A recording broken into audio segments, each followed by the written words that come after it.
Hello and welcome to the WIHS Journal, Public Affairs from 104.9. I'm Paul Kretschmer. Today, Monday, September 11th, is the anniversary of the attack on the United States by Islamic forces destroying targets with airplanes, jetliners in fact. On today's broadcast, you'll hear excerpts from Governor Ned Lamont and Lieutenant Governor Susan Bysiewicz at the Connecticut observance last Friday, which traditionally is done just before the anniversary so that those who participate from Connecticut can also be down at 9/11 in New York on September 11th. Here is Brian Mattiello, a former support person for the Office of Family Support for the state of Connecticut, introducing that portion of the program.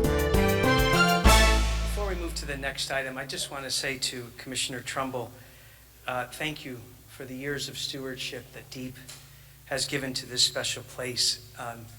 You stand on the shoulders of countless park attendants, some retired now, who have not only made this an important part of their work, but they've made it personal. And they deserve the heartfelt thanks of every state resident, and they have mine.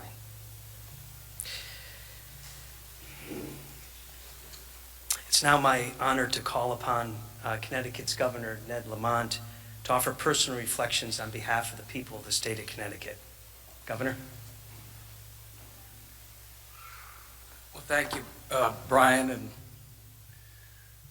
with the power hereby invested in me, I'd like to say that Congressman, Controller, Attorney General, Majority Leader, coats are not required when the temperature is over 90 degrees. I'd like to say when it comes to renewal, as Brian referenced, and ritual, as Rabbi Friedman mentioned, I remember the quote attributed to Mark Twain that history doesn't repeat itself, but it rhymes. And I was this afternoon, just a few hours ago, up at Hartford PD, there with a shift change, and as you maybe heard, one of the police officers there, Officer Garton, died tragically, hit by a speeding car that was evading a traffic stop. And I just was thinking how that was probably replicated thousands of times across this region in our country after 9/11. And the service dogs and the counselors, and the sense that we had all lost one of our family. And I know that was the feeling we had after 9/11 as well. And if I could just say on a positive, the sense of pride and community and family we felt there in Hartford after that tragedy, the fact that this state could come together as we did during COVID, the fact that our country came together as one after 9/11 is a source of great hope. And I just like to think that it doesn't take a tragedy to bring us together as a people, but we can do this every day. And that's part of what that tree of hope is about, and that's part of the ritual is about as well. And that's why we're here today. We mourn the loss of thousands of innocents who died on that tragic day.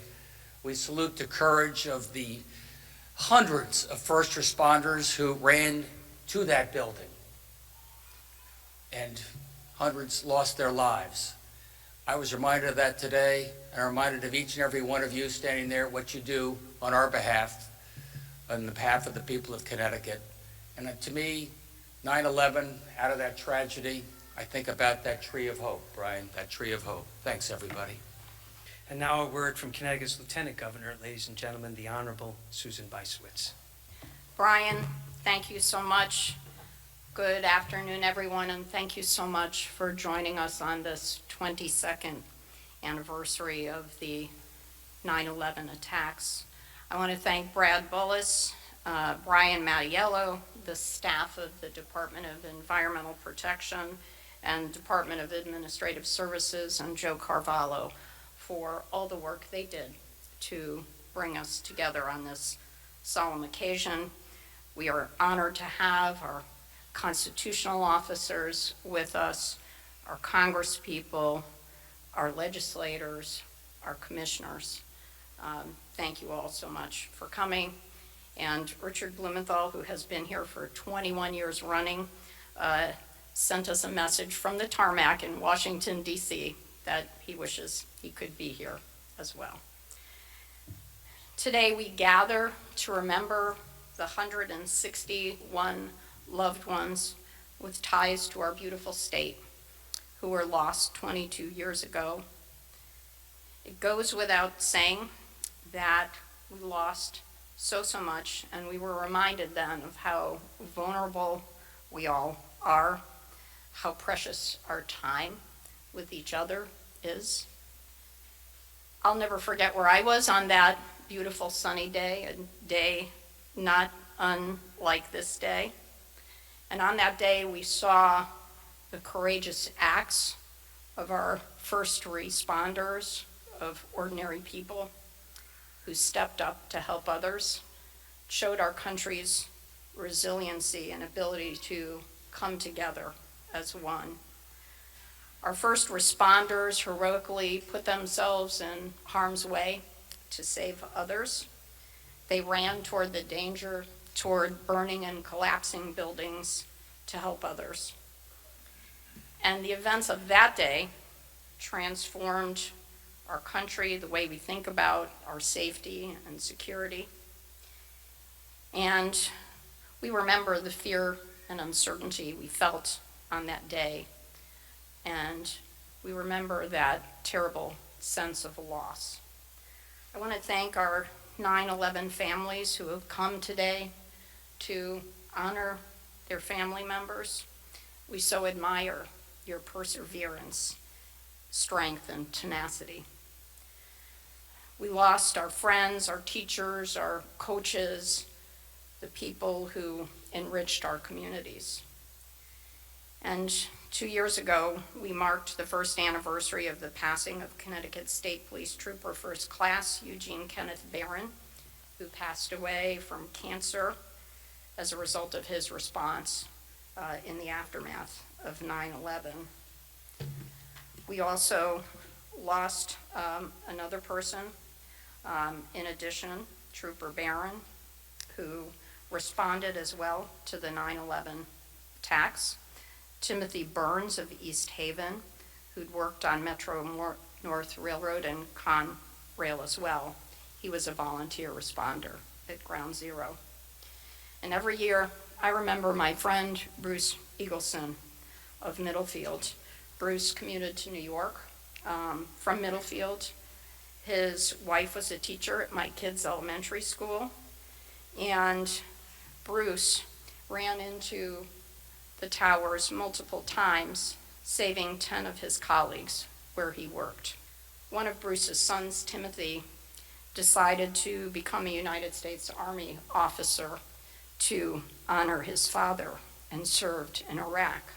And there were many other people like Timothy, young people who saw their parents, who were first responders, die in the aftermath of 9/11 because of what they did to help save others, and they became firefighters and police officers as a result.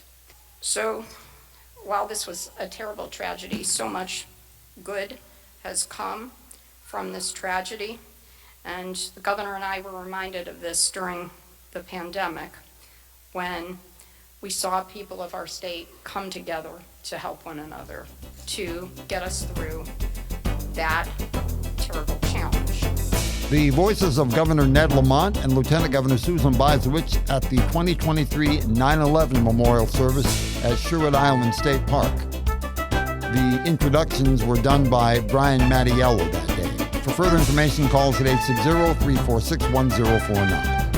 The opinions expressed are those of the participants, not necessarily those of the staff or management of the station. I'm Paul Kretschmer for the WIHS Journal, Public Affairs from 104.9 WIHS.